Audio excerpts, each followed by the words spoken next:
আমি যখন হককে চিনিনি তখন আমি রাসূলের বিরুদ্ধে যুদ্ধ করেছি। হক চেনার পর আমি যুদ্ধের ময়দানে পালিয়ে যাব, তোমরা কি মনে করছো? নির্বোধ দল।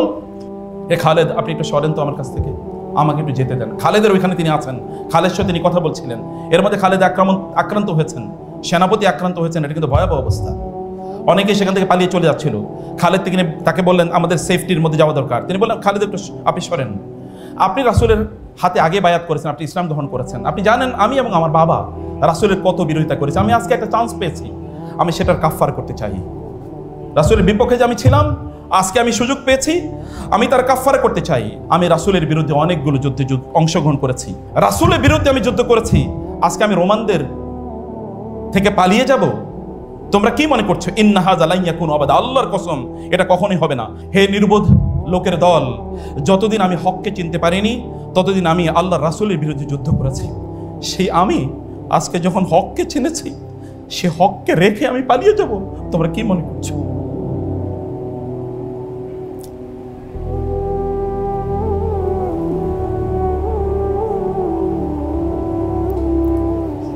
আমি যখন হককে চিনিনি তখন আমি রাসূলের বিরুদ্ধে যুদ্ধ করেছি। হক চেনার পর আমি যুদ্ধের ময়দানে পালিয়ে যাব, তোমরা কি মনে করছো? নির্বোধ দল। কথা বলে ইতিহাস সাক্ষী। তিনি যুদ্ধের ময়দানে ঝাঁপিয়ে পড়লেন। তার সাথে তার চাচা হারিস ইবনে হিশাম ছিল, দেরার ইবনে আজওয়া ছিল, আল আজওয়া। তারা সব যুদ্ধের ময়দানে গেলেন, তিনি সেখানে শাহাদাত বরণ করলেন। ইকরামাদেরকে কে তৈরি করেছে? কতক্ষণ ছিল রাসূলের সাথে? এটা মক্কা বিজয়ের ঘটনা। তারপরে কতটুকু সময় পেয়েছে রাসূলের সাথে? তো মানুষ তৈরি করা কিভাবে সম্ভব? কিভাবে মানুষ তৈরি করেছে একবার চিন্তা করে দেখেন। রাসূলুল্লাহ সাল্লাল্লাহু আলাইহি ওয়াসাল্লামের সিরাত যখন আপনি পড়েন, তখন আপনাকে বুঝতে হবে যে এখান থেকে আপনার পাঠ কি, এখান থেকে আপনি কি নিতে চান। আপনি কি ইকরামার মতো বলতে পারেন না আমি আল্লাহ রাসূলের দিন থেকে পালিয়ে যাব? আল্লাহ রাসূলের দিন প্রতিষ্ঠা করার এই আয়োজন থেকে আমি পালিয়ে যাব? কোথায় যাব? আমার গন্তব্য কোথায়? আমার গন্তব্য তো ওই দিকে, জান্নাতে। আমি অন্য কোনো দিকে কিভাবে পালিয়ে চলে যাই? এই পালিয়ে যাওয়া তো আমার সাথে যায় না, এটা তো আমার আদর্শের সাথে যায় না। এ কথা আপনাকে বলতে হবে।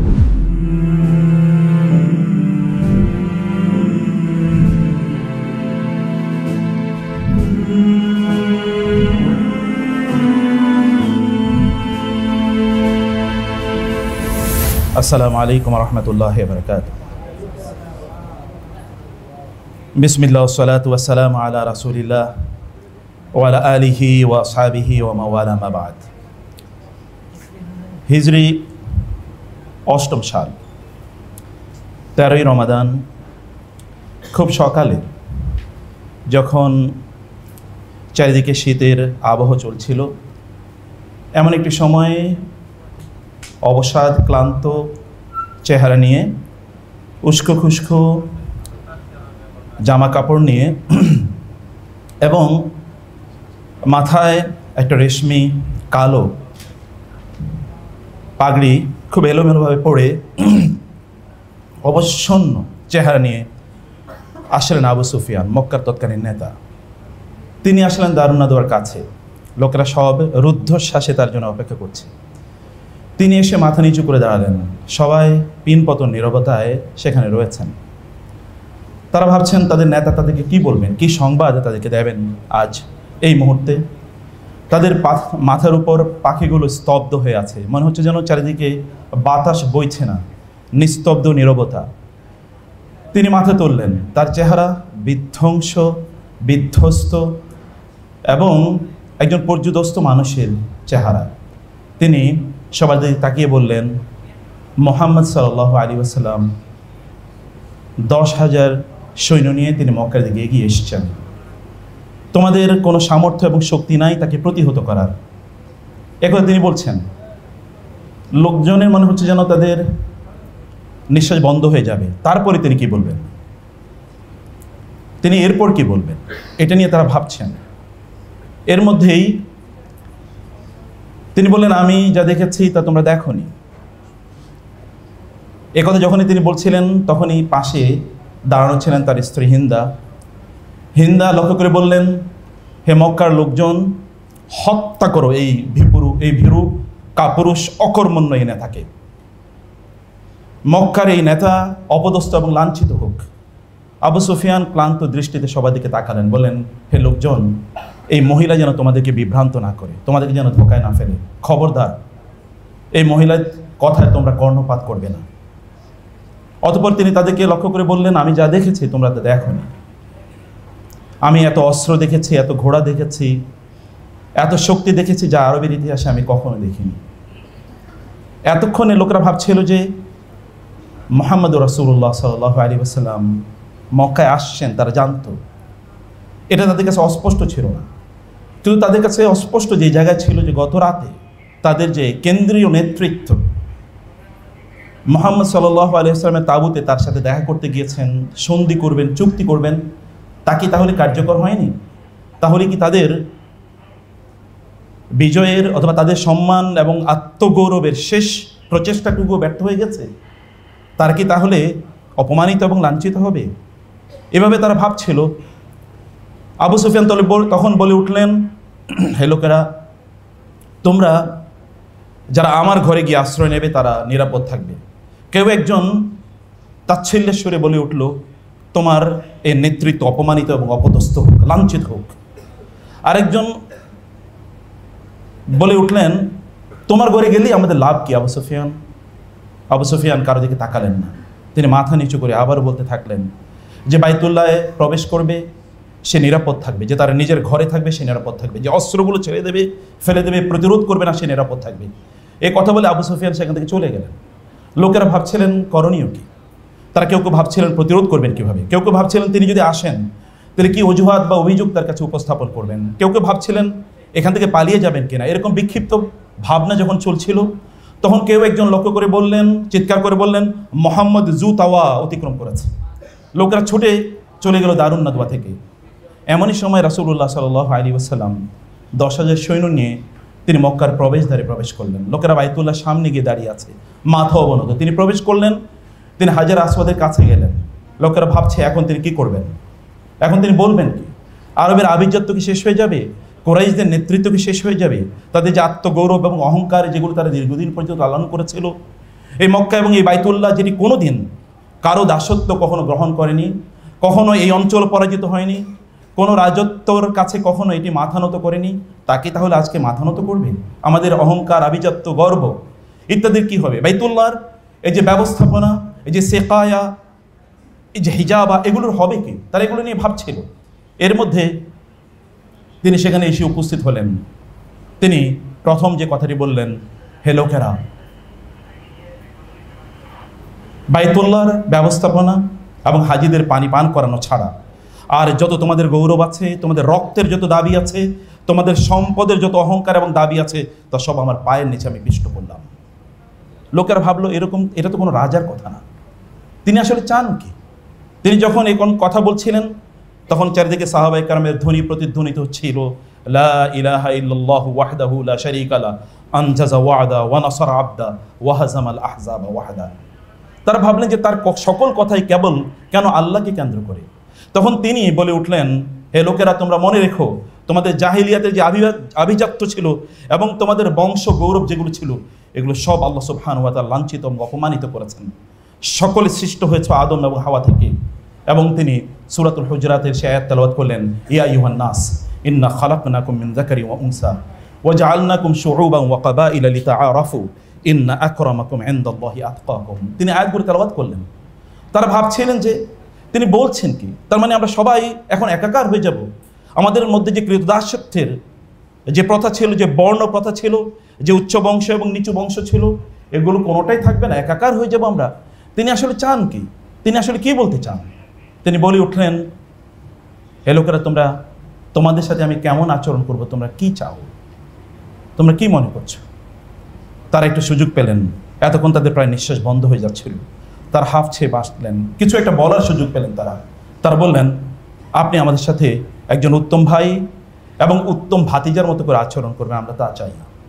তিনি বললেন, আমি কেবল তোমাদেরকে সে কথাই বলবো যে কথা ইউসুফ আলাইহিস সালাতু ওয়াস সালাম তার ভাইদেরকে লক্ষ্য করে বলেছিলেন, যে লা তাসরিবা আলাইকুমুল ইয়াউম ইযহাবু ওয়া আনতুম তুলাকা। আজ তোমাদের উপর কোনো প্রতিশোধ নাই, তোমরা যাও, তোমরা আজ মুক্ত। প্রিয় ভাই, সম্মানিত বোনেরা, কোরআনে আল্লাহ সুবহানাহু ওয়া তাআলা বলেছেন, মুহাম্মাদুর রাসূলুল্লাহ ওয়াল্লাযীনা মাআহু আশিদ্দাউ আলাল কুফফারি রুহামাউ বাইনাহুম তারাহুম রুকআন সুজ্জাদান ইয়াবতাগুনা فضلا من الله ورضوانا سيماهم في وجوههم من أثر السجود ذلك مثلهم في التوراة ومثلهم في الإنجيل كزرع أخرج شطأه فآزره فاستغلظ فاستوى على سوقه يعجب الزراع ليغيظ بهم الكفار وعد الله الذين آمنوا وعملوا الصالحات منهم مغفرة وأجرا عظيما سورة الفتح آيات نمبر 29 আমি কেবল কবির সাথে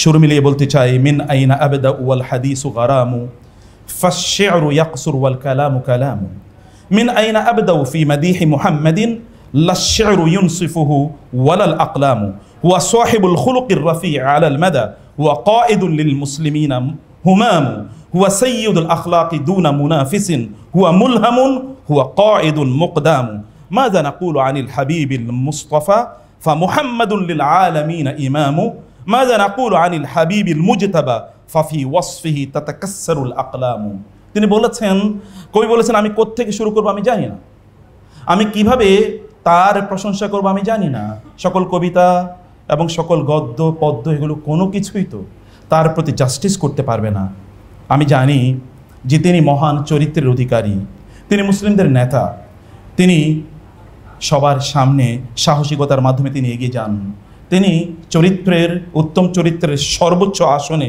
তিনি আসীন রয়েছেন এই পৃথিবীতে তার কোনো প্রতিদ্বন্দ্বী নাই তিনি অদ্বিতীয় এই জায়গায় এবং তার কাছে প্রতি মুহূর্তে প্রত্যেকটি মুহূর্তে তার কাছে আল্লাহর পক্ষ থেকে ওহী আসে এবং আমি সেই নবীর ব্যাপারে কি বলবো তিনি তো আমাদের নেতা আমি তার ব্যাপারে কি বলবো তার ব্যাপারে লিখতে গেলে কথা তো বলাই যায় না লিখতে গেলেও তো কলমগুলো ভেঙে যায় সম্মানিত ভাইয়েরা এবং বোনেরা আমি আজকে যেই বিষয়টি আপনাদের সামনে আলোচনা করব ভেবেছি যদিও শেখ হারুন নিজার হাফিজাহুল্লাহর মধ্যে কয়েকটা বিষয় আলোচনা করেছেন আমি আজকে ভেবেছিলাম আপনাদের সামনে যেটা আলোচনা করব তা হলো যে সিরা পাঠ পদ্ধতি একটি পর্যালোচনা ব্যক্তিগতভাবে আমি প্রায় 25 বছর ইউনিভার্সিটিতে সিরা পড়াই তো সিরা পাঠের যে পদ্ধতি এই পদ্ধতিটা আসলে কেমন যে পদ্ধতিটা আমরা ব্যবহার করছি এটা কি রাইট নাকি এখানে আমাদের কিছু চিন্তার বা ভাবনার কিছু জায়গা আছে আমি এক নম্বর যে বিষয়টি আপনাদেরকে বলবো তাহলে যে সিরা পাঠ আপনারা করবেন কোরআন কেন্দ্রিক আমাদের শেখ অবশ্য কিছু কথা বলে গেছেন এক নম্বরের কাজ হচ্ছে সিরা পাঠ কোরআন কেন্দ্রিক আমাদের সামনে দুটো জিনিস রয়েছে একটা হচ্ছে কোরআন একটা হলো সিরা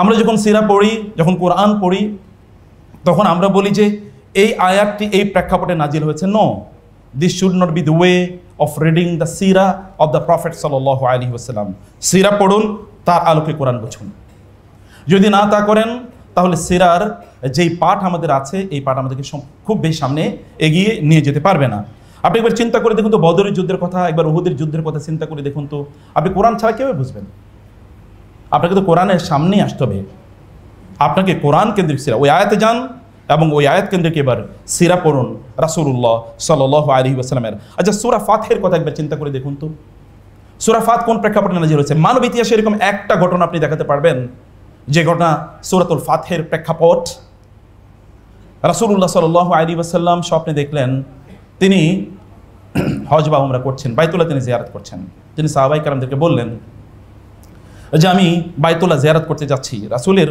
ওয়াহি তো স্বপ্ন সাহাবায়ে কেরাম জানতেন রাসূল যেহেতু দেখেছে তাই হবে তারা বহুদিন বাইতুল্লাহ থেকে তারা দূরে আছে বহু বছর কেউ 13 বছর আগে হিজরত করেছে কেউ তো 17 বছর আগে হিজরত করেছে কেউ 19 বছর আগে হিজরত করেছে অতএব সেখানে তারা যাবেন এটা তো তাদের জন্য স্বপ্নের একটা জায়গা রাসূল সাল্লাল্লাহু তাদেরকে নিয়ে 1400 সাহাবী নিয়ে আসলেন হুদায়বিয়ার জায়গায় তিনি আটকে গেলেন তার ঘোড়া তার ওট সামনে এগোচ্ছিল না তিনি বললেন আমার এই ওটকে তিনি আটকে দিয়েছেন আব্রাহার বাহিনীকে যিনি আটকে দিয়েছেন অথবা আজকে আল্লাহর কসম কুরাইশরা আমার কাছে যেই প্রস্তাব নিয়ে আসে আমি তাই গ্রহণ করব বহুবার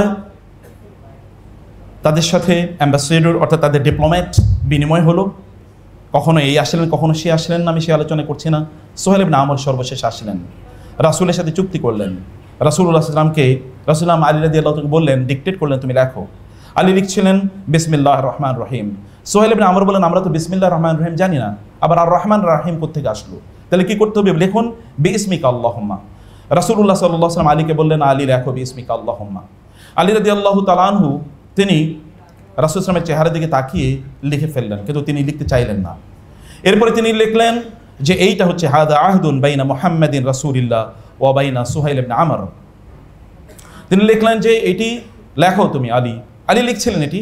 সুহাইল ইবনে আমর বললেন, আমরা তো আপনাকে রাসূল হিসেবে স্বীকার করি নাই, স্বীকার করলে তাহলে যুদ্ধ কোথায়, কেন যুদ্ধ করবো, আমরা তো স্বীকার করিনি, অতএব তাহলে কি করতে হবে, লিখতে হবে মুহাম্মদ ইবনে আব্দুল্লাহ। রাসূল সাল্লাল্লাহু আলাইহি ওয়াসাল্লাম বললেন আলীকে, আলী লেখো মুহাম্মদ ইবনে আব্দুল্লাহ। আলী দাঁড়িয়ে বলেন, ইয়া রাসূলুল্লাহ, ওরা যেরকম আপনাকে রাসূল হিসেবে মেনে নেয়নি এই জন্য যুদ্ধ করেছে, আমরা তো রাসূল হিসেবে মেনে নেওয়ার কারণে যুদ্ধ করেছি, আমরা তো যুদ্ধ করেছি রাসূল হিসেবে মেনে নেওয়ার কারণে, অতএব এটা মোছা আমার পক্ষে সম্ভব হবে না, আমি মুছতে পারবো না। রাসূলুল্লাহ সাল্লাল্লাহু আলাইহি ওয়াসাল্লাম নিজেই মুছে দিলেন, তিনি লিখে দিলেন সেখানে মুহাম্মদ ইবনে আব্দুল্লাহ। তিনি বললেন, আলী, আমি যেমনিভাবে রাসূলুল্লাহ সত্য তেমনিভাবে আব্দুল্লাহ সন্তান, আব্দুল্লাহ ছেলে, তাও তো সত্য। লেখা হলো এমন একটি ঐতিহাসিক চুক্তি, যেই চুক্তির কোনো প্যারালাল এই পৃথিবীতে কোনোটা নাই। ওমর রাদিয়াল্লাহু তাআলা বিক্ষিপ্ত, ওমরের মতো ব্যক্তি, তিনি মানে প্রচণ্ড অ্যাজিটেটেড। তিনি রাসূলকে এসে বললেন, ইয়া রাসূলুল্লাহ, এটা কেমন চুক্তি হচ্ছে, আপনি কি আল্লাহ রাসূল না, ইসলাম কি সত্য ধর্ম নয়, কোরআন কি সত্য নয়, তাহলে আমরা এটা কেমন চুক্তি করছি। রাসূল সাল্লাল্লাহু আলাইহি ওয়াসাল্লাম বললেন আলী, আবু বকরকে, ওমর রাদিয়াল্লাহু তাআলা আনহুকে, ওমর রাদিয়াল্লাহু তাআলা আনহুকে, ওমর তুমি শান্ত হও। তিনি দৌড়ে গেলেন আবু বকরের কাছে, আবু বকর এটা হচ্ছে কি।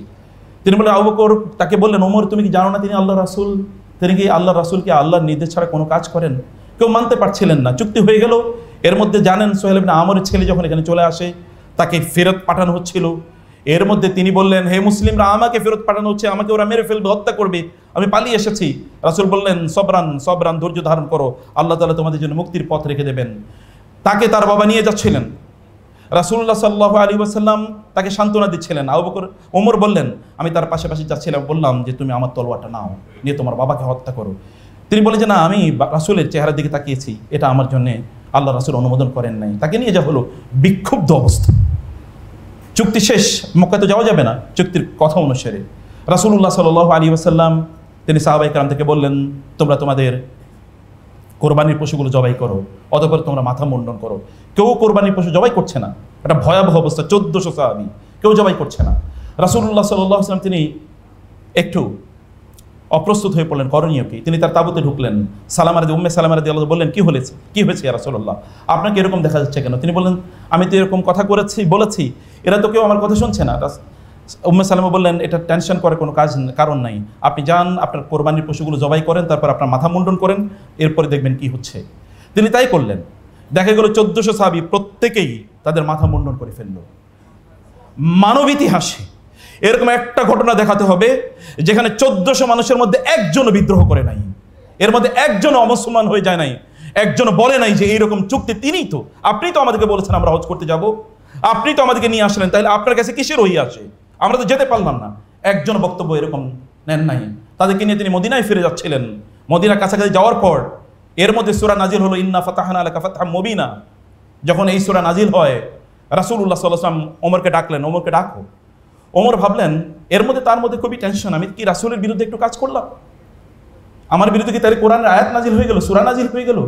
তিনি ডাকলেন, ওমর বললেন, আমি রাসূলের চেহারার দিকে তাকিয়ে দেখলাম হাস্যোজ্জ্বল একটা চেহারা, আমি ভেবেছি এমন কি ঘটল, আমরা তো এরকম একটা অবস্থায় চলে আসলাম, এটা তো খারাপ একটা সিচুয়েশন ছিল, কিন্তু এমন কি ঘটলো যে রাসূল ইসলামকে এত উজ্জ্বল দেখা যায়, এত হাস্যোজ্জ্বল দেখা যায়, তিনি এতটা আনন্দিত, ঘটনা কি। রাসূল তাকে বললেন, ওমর, কোরআনের সূরা নাজিল হয়েছে তোমাদের প্রেক্ষাপটে, তোমাদেরকে কেন্দ্র করে আল্লাহ বলেছেন, ইন্না ফাতাহনা লাকা ফাতহাম মুবিনা, আমি তোমাদেরকে স্পষ্ট বিজয় দান করেছি। ওমর বলেন, যখনই আয়াত নাজিল হয়েছে, সূরা নাজিল হয়েছে, তখন আমি বুঝতে পেরেছি সত্যিকার অর্থে এটা আমাদের জন্য একটা বিজয় ছিল। মানুষ কিভাবে তৈরি করতে হয়, সিরা আপনাকে পড়তে হবে এই উদ্দেশ্যে।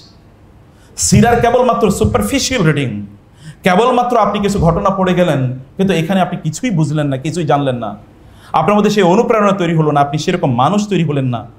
মানুষ সম্পদ, বিজয় মানে কি, এই সূরা আপনাকে বলবে, আপনাকে বলবে রাসূলের এই, যখন আপনি হুদাইবিয়ার সন্ধি অথবা এতটুকু জায়গা পড়বেন, তখন আপনি বুঝবেন যে মানুষ কিভাবে তৈরি করতে হয়, লয়াল লোক কিভাবে তৈরি করতে হয়। এমনি কি রাসূলুল্লাহ সাল্লাল্লাহু আলাইহি ওয়াসাল্লাম রেখে যাওয়া এই সাহাবায়ে কেরাম গোটা পৃথিবীকে ইসলামের সুশীতল ছায়ায় অথবা ইসলামের আলোয় নিয়ে এসেছেন, এমনি কি সম্ভব হয়েছে? না। আপনি সূরাতুন নূর এবং সূরা আল আহজাব পড়বেন কিভাবে, আমি বলছি কোরআন কেন্দ্রিক সিরা, সূরা নূর এবং সূরা আহজাব পড়বেন কিভাবে। আপনি দেখেন তো রাসূলুল্লাহ সাল্লাল্লাহু আলাইহি ওয়াসাল্লামের পারিবারিক জীবন, সূরা নূর তার স্ত্রীকে অপবাদ দেওয়া হয়েছে, আর সূরা আল আহজাবে তাকে অপবাদ দেওয়া হয়েছে। দেখেন না, সূরাতুন নূরে তার স্ত্রী আয়েশা রাদিয়াল্লাহু তাআলা আনহা উম্মুল মুমিনিন, তাকে অপবাদ দেওয়া হয়েছে সূরাতুন নূর। ইন্নাল্লাযিনা জাউ বিল ইফকি উসবাতুম মিনকুম।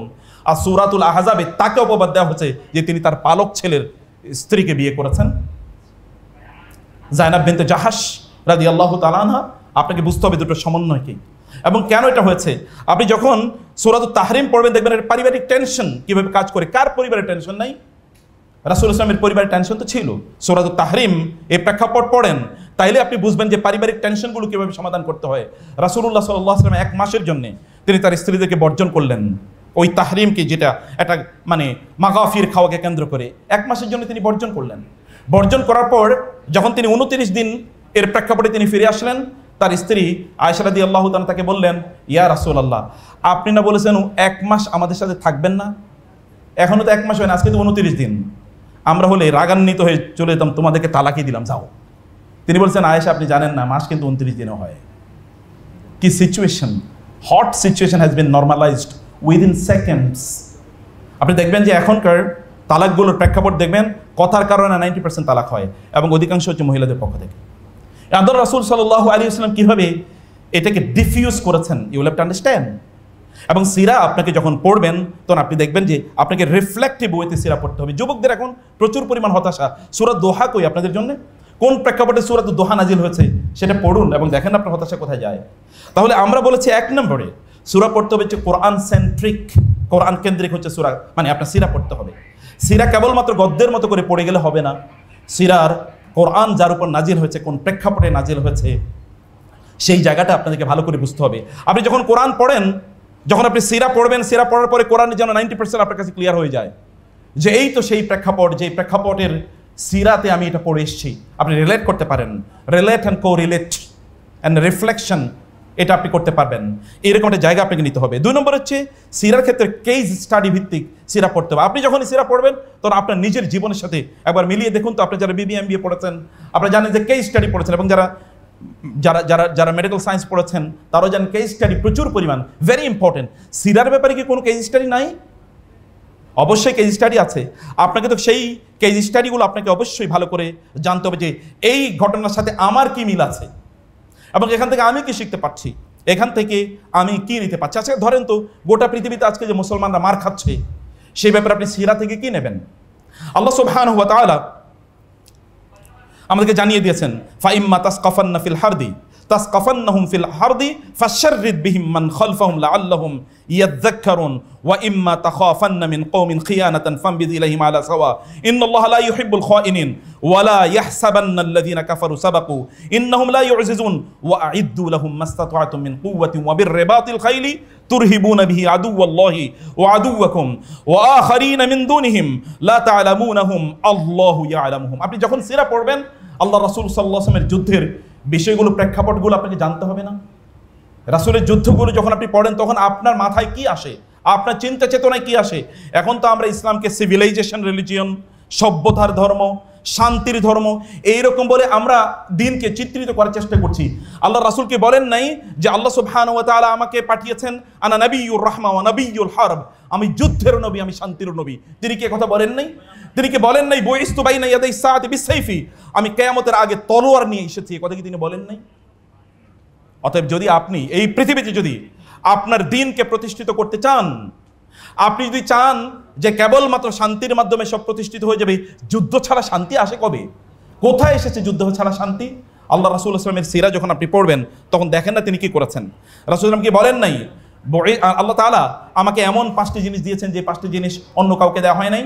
ওয়ানুসিরতু বিররুবি মাসিরাতা শাহরিন আও মাসিরাতা সাফারিন, আমি 1 মাসের দূরত্বের রাস্তায় যদি থাকি তাহলে আমার শত্রুরা ময়দান থেকে, যুদ্ধের ময়দান থেকে তারা পালিয়ে চলে যায়। যুদ্ধের তো এরকম প্রস্তুতি আল্লাহ রাসূল রেখেছিলেন। এবং আপনি সারাদিন সারা বছর কেবল মার খাবেন, আর আপনি প্যারালালি শত্রুদের অথবা যারা ইসলাম বিদ্বেষী, ইসলামের শত্রু যারা, তাদের মতো প্যারালাল শক্তি আপনি তৈরি করবেন না। তাইলে এরপরে আপনি কেবল আল্লাহর কাছে কান্নাকাটি করবেন, তাহাজ্জুদে নামাজ আদায় করবেন, মনে করবেন যে এর মাধ্যমে আপনি বিজয় লাভ করবেন। রাসূলের জীবন কি এরকম ছিল? যদি রাসূলের জীবন এরকম না থাকে তাহলে আপনাদের করণীয় কি, আমাদের করণীয় কি? না না, আমরা সেখান থেকে কেস স্টাডি আমরা গ্রহণ করি। বদর থেকে কেস স্টাডি নেই, উহুদ থেকে নেই, খন্দক থেকে নেই, এরপরে ফাতে মক্কা থেকে নেই। এরপরে মুতা থেকে নেই, তাবুক থেকে নেই।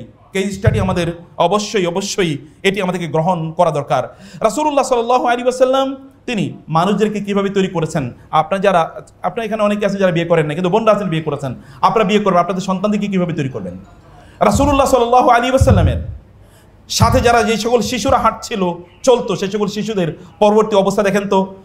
আব্দুল্লাহ ইবনে আব্বাস, আব্দুল্লাহ ইবনে ওমর, জাবের ইবনে আব্দুল্লাহ, অথবা আপনি তাদের অবস্থা একবার দেখেন তো, তারা পরবর্তীতে কি করেছে।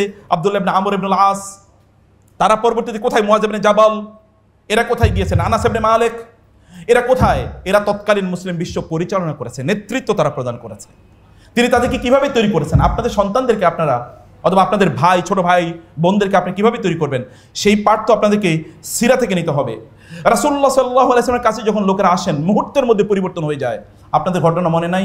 ইকরামা ইবনে আবি জেহল, মক্কা বিজয়ের সময় পর্যন্ত ইকরামা ইবনে আবি জেহল অথবা সফওয়ান ইবনে উমাইয়া, সুহাইল ইবনে আমর, যার কথা বলেছিলাম এর আগে, এই তিনজন তারা সিদ্ধান্ত নিয়েছে মুহাম্মদ মক্কায় ঢুকতে পারবে না, বাইতুল্লাহ জোর করে প্রবেশ করতে পারবে না, আমরা প্রতিরোধ করবই। ততক্ষণ পর্যন্ত ইকরামা ইবনে আবি জেহল পালিয়ে চলে যান, তার স্ত্রী ইসলাম গ্রহণ করেন। তিনি এসে রাসূলকে বলেন, আমার স্বামীকে আপনার কাছে নিয়ে আসার অনুমতি দেন। যদিও এর মধ্যে বলা হয়েছিল ইকরামাকে যেখানেই পাওয়া যাবে তাকে হত্যা করা হবে। রাসূলুল্লাহ সাল্লাল্লাহু আলাইহি ওয়াসাল্লামের কাছে ইকরামাকে নিয়ে আসা হলো। ইকরামা বললেন, আপনি নাকি বলেছেন আপনি আমাকে নিরাপত্তা প্রদান করেছেন, আপনি আমার কোনো ক্ষতি করবেন না। বলে, হ্যাঁ তাই বলেছি। একবার বললেন, আমি আপনার চেয়ে সত্যবাদী এবং ভালো মানুষ আর কোথাও দেখিনি, মাত্র এসে দেখেছে। এর আগে ভালো করে কোনোদিন তার দিকে তাকায় নাই, প্রথমবারের মতো তার দিকে তাকালো। লাভ এট দ্য ফার্স্ট সাইট, প্রথম দর্শনে ভালোবাসা। তিনি তার দিকে তাকালেন এবং বললেন, তাহলে আপনি আমাকে কিসের নির্দেশ প্রদান করছেন। তিনি বললেন, আমি তোমাকে নির্দেশ দিচ্ছি তুমি ইসলাম গ্রহণ করো, আল্লাহর একত্ববাদ, আমার রিসালাতকে তুমি স্বীকার করে নাও। তিনি বললেন, তাহলে আপনার হাতটা বাড়িয়ে দেন। তার হাতটা বাড়িয়ে দেওয়া হলো। হাতটা বাড়িয়ে দেওয়ার পরে তিনি বায়াত করলেন এবং বললেন, ইয়া রাসূলুল্লাহ, প্রথম শব্দ ইয়া রাসূলুল্লাহ, আপনার সাথে আমি চুক্তিবদ্ধ হচ্ছি। আমি ইতিপূর্বে ইসলামের বিরুদ্ধে যতগুলো যুদ্ধ করেছিলাম, এখন থেকে ইসলামের পক্ষে তার দ্বিগুণ যুদ্ধ করব। এতদিন আমি ইসলামের বিপক্ষে যত সম্পদ ব্যয় করেছিলাম, এখন থেকে ইসলামের পক্ষে আমি তার দ্বিগুণ সম্পদ ব্যয় করব। ইতিহাস সাক্ষ্য দেয়, যখন ইয়ারমুকের যুদ্ধ হচ্ছিল, তখন এই ইকরামা ইবনে আবি জেহল তিনি সেখানে অংশগ্রহণ করেছেন। তখন সেখানকার যুদ্ধের সেনাপতি খালিদ ইবনে ওয়ালিদ, এর ওই যুদ্ধের শত্রুপক্ষের সেনাপতি খালিদ ইবনে ওয়ালিদ এই পক্ষের সেনাপতির তার তাঁবুতে আক্রমণ করে। ইকরামা ইবনে আবি জেহল সেখানে আছেন। ইকরামা ইবনে আবি জেহল খালিদকে লক্ষ্য করে বলেন, ইয়া খালিদ ইলাইকা আন্নী ফালাকাদ কানা লাকা মা রাসূলিল্লাহি সাল্লাল্লাহু আলাইহি ওয়াসাল্লাম সাবিকাতুন ওয়া আনা ওয়া আবি কুননা আশাদ্দান নাসি আলা রাসূলিল্লাহি সাল্লাল্লাহু আলাইহি ওয়াসাল্লাম ফাদানি উকাফির আম্মা সালাফা মিন্নি ফাওয়াল্লাহি লা উকাতিল ইয়াওমা আর-রুম আল-ইয়াওমা কামা কাতালতু রাসূলুল্লাহি সাল্লাল্লাহু আলাইহি ওয়াসাল্লাম। তিনি বললেন, হে খালিদ, আপনি একটু সরেন তো আমার কাছ থেকে, আমাকে একটু যেতে দেন। খালিদের ওইখানে তিনি আছেন, খালিদের সাথে তিনি কথা বলছিলেন। এর মধ্যে খালিদ আক্রান্ত হয়েছেন, সেনাপতি আক্রান্ত হয়েছেন। এটা কিন্তু ভয়াবহ অবস্থা। অনেকেই সেখান থেকে পালিয়ে চলে যাচ্ছিল। খালিদ তাকে বললেন, আমাদের সেফটির মধ্যে যাওয়া দরকার। তিনি বললেন, খালিদ একটু আপনি সরেন, আপনি রাসূলের হাতে আগে বায়াত করেছেন, আপনি ইসলাম গ্রহণ করেছেন, আপনি জানেন আমি এবং আমার বাবা রাসূলের কত বিরোধিতা করেছি। আমি আজকে একটা চান্স পেয়েছি, আমি সেটার কাফফার করতে চাই। রাসূলের বিপক্ষে যে আমি ছিলাম, আজকে আমি সুযোগ পেয়েছি, আমি তার কাফফার করতে চাই। এবং তিনি বললেন, ওয়ালাকাদ কাতালতু মা রাসূলিল্লাহি সাল্লাল্লাহু আলাইহি ওয়াসাল্লাম ফি মাওয়াতিনা কাসীরা, তার কাছে প্রায় 400 লোক ছিল। তাদেরকে লক্ষ্য করে বলেন, হে লোকেরা, আমি রাসূলের বিরুদ্ধে অনেকগুলো যুদ্ধে অংশগ্রহণ করেছি, আমি রাসূলের বিরুদ্ধে অনেকগুলো যুদ্ধে অংশগ্রহণ করেছি। আফা আফিরু মিনার রুমি আল ইয়াউম, রাসূলের বিরুদ্ধে আমি যুদ্ধ করেছি, আজকে আমি রোমানদের থেকে পালিয়ে যাব? তোমরা কি মনে করছো? ইন্না হাযা লা ইয়াকুনু আবাদা, আল্লাহর কসম এটা কখনোই হবে না। অতঃপর তিনি তাদেরকে লক্ষ্য করে বললেন, হে নির্বোধের লোক, হে নির্বোধ লোকের দল, যতদিন আমি হককে চিনতে পারিনি ততদিন আমি আল্লাহর রাসূলের বিরুদ্ধে যুদ্ধ করেছি। সেই আমি আজকে যখন হককে চিনেছি, সে হককে রেখে আমি পালিয়ে যাব? তোমরা কি মনে করছো?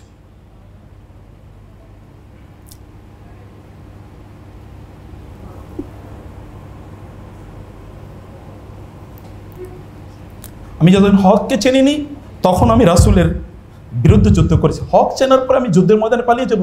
তোমরা কি মনে করছো? নির্বোধের দল। একথা বলে ইতিহাস সাক্ষী, তিনি যুদ্ধের ময়দানে ঝাঁপিয়ে পড়লেন। তার সাথে তার চাচা হারিস ইবনে হিশাম ছিল, দেরার ইবনে আজওয়া ছিল, আল আজওয়া, তারা সব যুদ্ধের ময়দানে গেলেন। তিনি সেখানে শাহাদাত বরণ করলেন। ইকরামাদেরকে কে তৈরি করেছে? কতক্ষণ ছিল রাসূলের সাথে? এটা মক্কা বিজয়ের ঘটনা। তারপরে কতটুকু সময় পেয়েছে রাসূলের সাথে? মানুষ তৈরি করা কিভাবে সম্ভব? কিভাবে মানুষ তৈরি করছে একবার চিন্তা করে দেখেন। রাসূলুল্লাহ সাল্লাল্লাহু আলাইহি ওয়াসাল্লামের সিরাত যখন আপনি পড়েন, তখন আপনাকে তো বুঝতে হবে যে এখান থেকে আপনার পাঠ কি, এখান থেকে আপনি কি নিতে চান। আপনি কি ইকরামার মতো বলতে পারেন না? আমি আল্লাহ রাসূলের দিন থেকে পালিয়ে যাব? আল্লাহ রাসূলের দিন প্রতিষ্ঠা করার এই আয়োজন থেকে আমি পালিয়ে যাব? কোথায় যাব? আমার গন্তব্য কোথায়? আমার গন্তব্য তো ওই দিকে, জান্নাতে। আমি অন্য কোনো দিকে কিভাবে পালিয়ে চলে যাই? এই পালিয়ে যাওয়া তো আমার সাথে যায় না, এটা তো আমার আদর্শের সাথে যায় না। এ কথা আপনাকে বলতে হবে।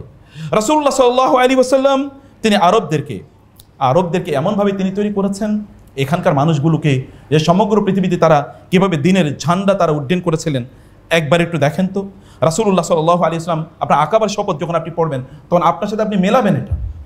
আকাবার শপথে রাসূলুল্লাহ সাল্লাল্লাহু আলাইহি ওয়াসাল্লামের চাচা আব্বাস এখানে দাঁড়ানো, তিনি বলছেন, লোকেরা খেয়াল রেখো, তোমরা রাসূলকে মদিনায় নিয়ে যাওয়ার কথা বলছো, তোমরা যদি তার প্রতি দায়িত্ব পালন না করতে পারো তাহলে আমরা যথেষ্ট, আমাদের ভাতিজা এবং আমাদের ভাইয়ের জন্য আমরা যথেষ্ট, কিন্তু তোমরা ভালো করে বুঝে শুনে তোমরা চুক্তি করো।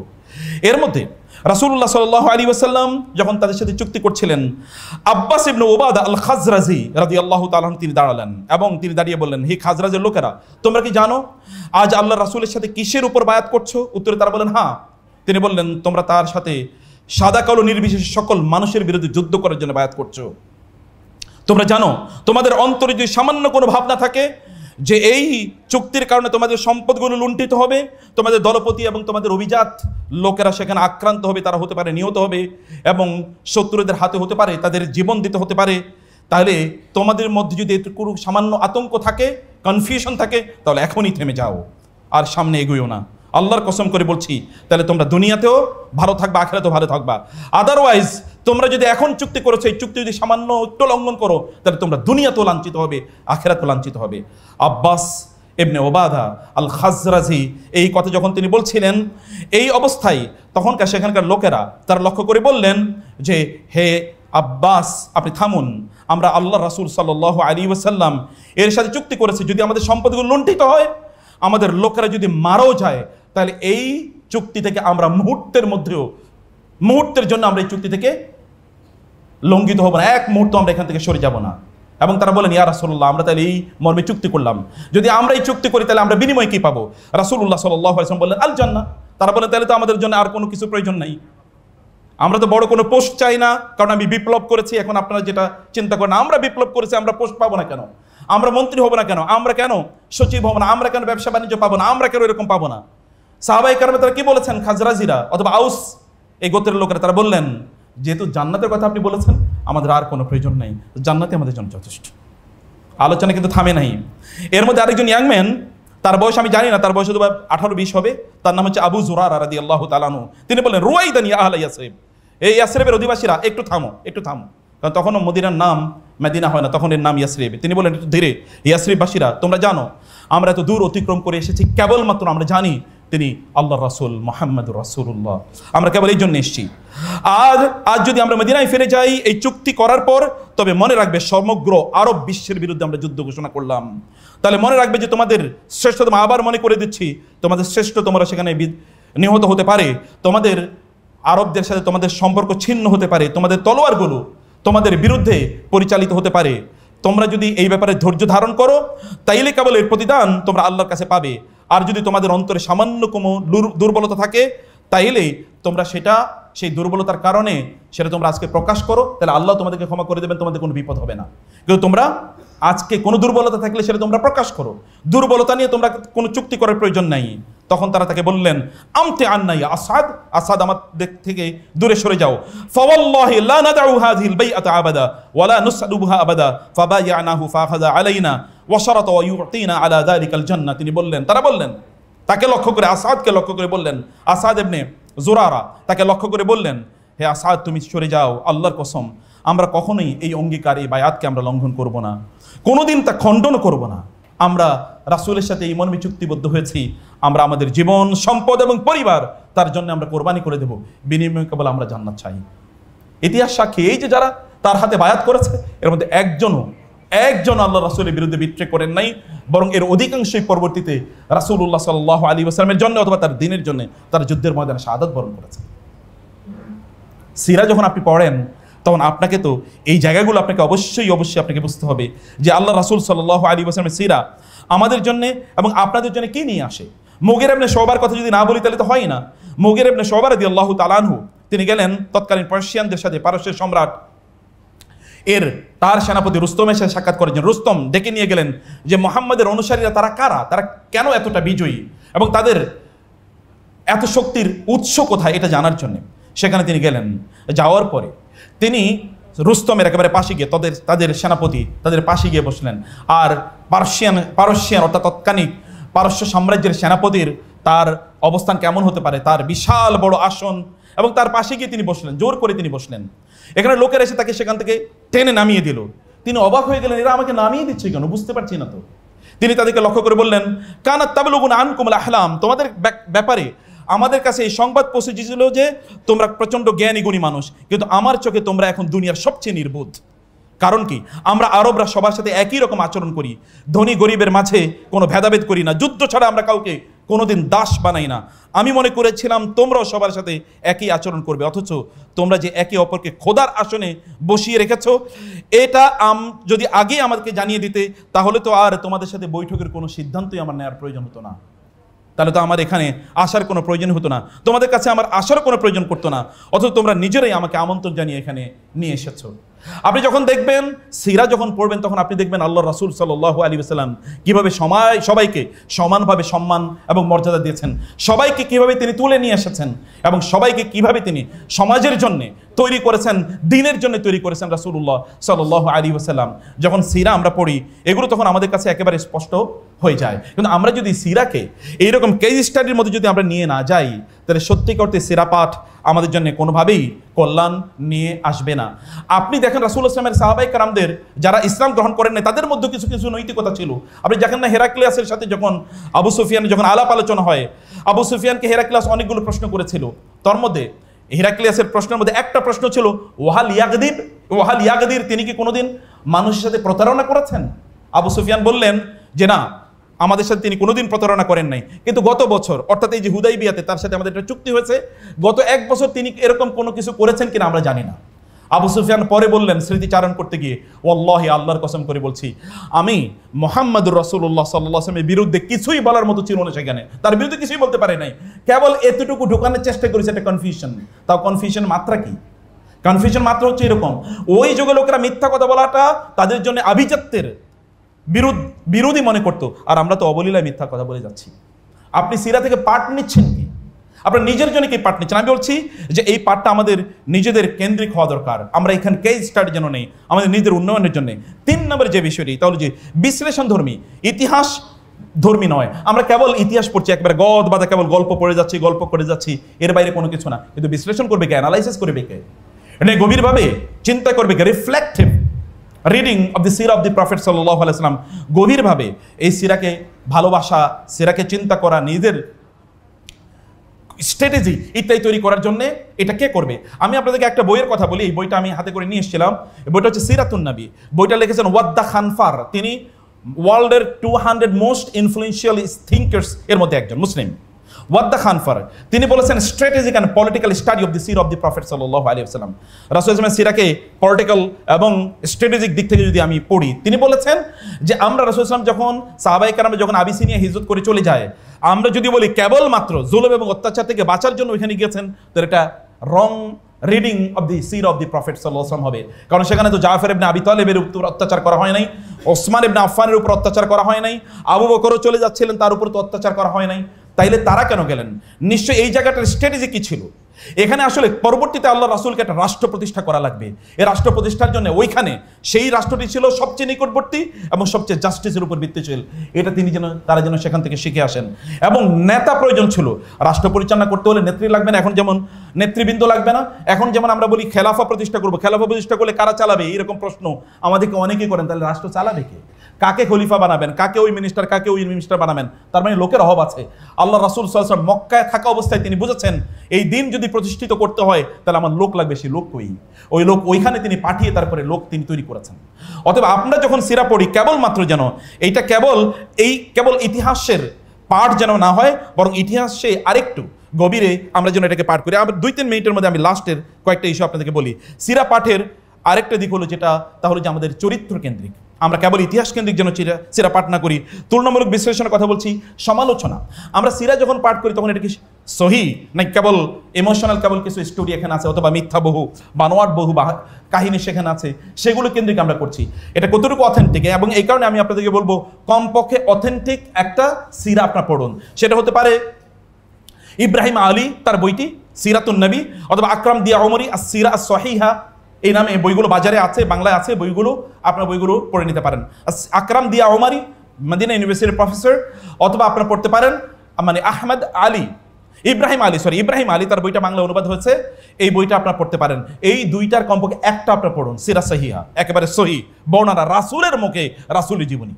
মানে এটা অসাধারণ একটা বক্তব্য না, রাসূলের মুখে রাসূলের জীবনী, কমপক্ষে এরকম একটা সিরা আপনারা পড়ুন। এই জায়গায় লাস্ট যে কথাটি বলতে চাই, তাহলে যখন আমরা সিরা পড়ি তখন আমরা মক্কার জীবনকে ফোকাস দেই না, কেবল মদিনার জীবনে ফোকাস, এবং এই কারণে কেবল মাগাজি কেন্দ্রিক সিরা, কেবল সিরা হলো যুদ্ধ বিগ্রহ, এর বাইরে কি সিরার কোনো অবস্থান নাই? মক্কায় আপনি দেখেন তো আশারায়ে মুবাশশারার মধ্যে 9 জনই তো মক্কার দারুল আরকামের ছাত্র।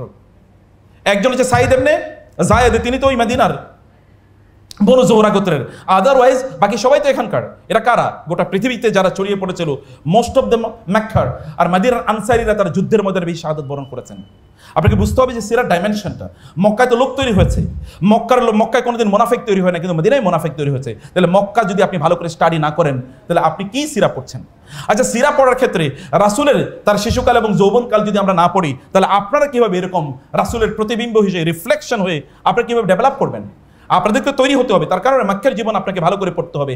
আচ্ছা, রাসূল সাল্লাল্লাহু আলাইহি ওয়াসাল্লামের তার আগমনের পূর্বে আরব বিশ্ব বা গোটা বিশ্ব যদি আপনি ভালো করে না জানেন, তাহলে কিভাবে বুঝবেন পরিবর্তনটা তিনি কি এনেছেন, এবং আমরাও পরিবর্তন কিভাবে আনবো? আল্লাহ তো এটাকে বলেছেন আল জাহিলিয়াতিল উলা, তার মানে আরেকটা জাহিলিয়াত আছে। এই জাহিলিয়াতকে যদি ওই জাহিলিয়াতের মতো করে মোকাবেলা করতে হয়, তাহলে কি করবেন আপনি? সেটা জানার জন্য নিশ্চয়ই আপনাকে অবশ্যই রাসূলুল্লাহ সাল্লাল্লাহু আলাইহি ওয়াসাল্লামের তার পূর্বে যে জাহিলিয়াতের অবস্থা ছিল, সেই জাহিলিয়াতের অবস্থাগুলো আমাদেরকে অবশ্যই ভালো করে জানতে হবে। লাস্ট একটি কথা বলে আমি কেবলমাত্র শেষ করে দিচ্ছি, যে মুসা ইবনে নুসাইর, যখন আপনি জানেন রাসূল সাল্লাল্লাহু আলাইহি ওয়াসাল্লামের তার প্রভাব কত পর পর্যন্ত ছিল। মুসা ইবনে নুসাইর যখন আপনার স্পেন বা ওই জায়গায় যখন তিনি বিজয় করতে যাচ্ছিলেন, তখন যে জাহাজ যেগুলোতে চলে তারা যাচ্ছিলেন, জাহাজের যিনি প্রধান ছিলেন তার নাম ছিল বদরকে লক্ষ্য করে তিনি বললেন, হে বদর, তুমি এই যে পাহাড় জিব্রাল্টার জাবালে তারেক, এই পাহাড়ের উপর তুমি তোমার মানে আমার ইসলামের ঝান্ডা, ইসলামের পতাকাটাকে এখানে তুমি গেঁথে দাও, উড্ডীন করে দাও। আর আমরা ফিরে যাচ্ছি না বদর, তুমি কি জেনে রেখো, আর আমরা ফিরে যাচ্ছি না, আমরা এখানে থাকতে এসেছি, আল্লাহর রহমতে আমরা জয়লাভ করবই এবং এদেশ আমরা শাসন করবই। কতজন লোক নিয়ে গেছেন? তারপরে ঘটনা দেখেন গোটা ইউরোপ জুড়ে কিভাবে, স্পেন কেন্দ্রিক গোটা ইউরোপ জুড়ে কিভাবে ইসলামের জয় জয়কার ছিল। আপনাকে এটা অবশ্যই ভালো করে অবশ্যই আপনাকে জানতে হবে। সেই কারণে পরবর্তীতে কত দীর্ঘদিন পর্যন্ত একটা ইম্প্যাক্ট ছিল, এই ইম্প্যাক্টটা কেন তৈরি হয়েছিল, সিরা যখন আমরা পড়ব তখন এই পাঠ যেন, এই পদ্ধতিগুলো যেন আমাদের সামনে থাকে।